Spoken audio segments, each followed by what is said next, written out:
ಮಂಗಳೂರು ಭಾಗದಿಂದ ತೊಕ್ಕೊಟ್ಟು ಬಳಿಯ ಕಲ್ಲಾಪಿನ ಗ್ಲೋಬಲ್ ಮಾರ್ಕೆಟ್ಗೆ ತೆರಳುತ್ತಿದ್ದ ಆಟೋ ರಿಕ್ಷಾ ಚಾಲಕ ಆಟೋ ಚಲಾಯಿಸುತ್ತಿದ್ದಾಗಲೇ ಹೃದಯಾಘಾತಕ್ಕೆ ಬಲಿಯಾದ ಘಟನೆ ನೇತ್ರಾವತಿ ಸೇತುವೆಯಲ್ಲಿ ನಡೆದಿದೆ. ಮೃತರನ್ನ ಮೊಹಮ್ಮದ್ ಹನೀಫ್ ಎಂದು ಗುರುತಿಸಲಾಗಿದೆ. ಮಂಗಳೂರು ನಗರದಿಂದ ಕಲ್ಲಾಪು ಗ್ಲೋಬಲ್ ಮಾರುಕಟ್ಟೆಗೆ ತರಕಾರಿ ಖರೀದಿಸಲೆಂದು ನಸುಕಿನಲ್ಲಿ ವ್ಯಾಪಾರಿಯೋರ್ವರನ್ನ ಕರೆತರುತ್ತಿದ್ದ ವೇಳೆ ಹೃದಯಾಘಾತ ಸಂಭವಿಸಿದೆ.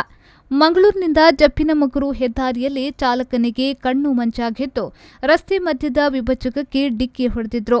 ಇದೇ ವೇಳೆ ಇತರೆ ಸಾರ್ವಜನಿಕರು ಆಟೋ ಚಾಲಕನಿಗೆ ಶುಶ್ರೂಷೆ ನೀಡಿದ್ದಾರೆ. ಚಾಲಕ ಅಲ್ಲಿಂದ ಸ್ವಲ್ಪ ಮುಂದಕ್ಕೆ ಹೋದ ಕೂಡಲೇ ನೇತ್ರಾವತಿ ಸೇತುವೆಯ ಮಧ್ಯೆ ಆಟೋ ಸ್ಥಗಿತಗೊಂಡಿದ್ದು ಚಾಲಕ ಹೃದಯಾಘಾತಕ್ಕೆ ತುತ್ತಾಗಿ ಕುಸಿದು ಬಿದ್ದಿದ್ದಾರೆ.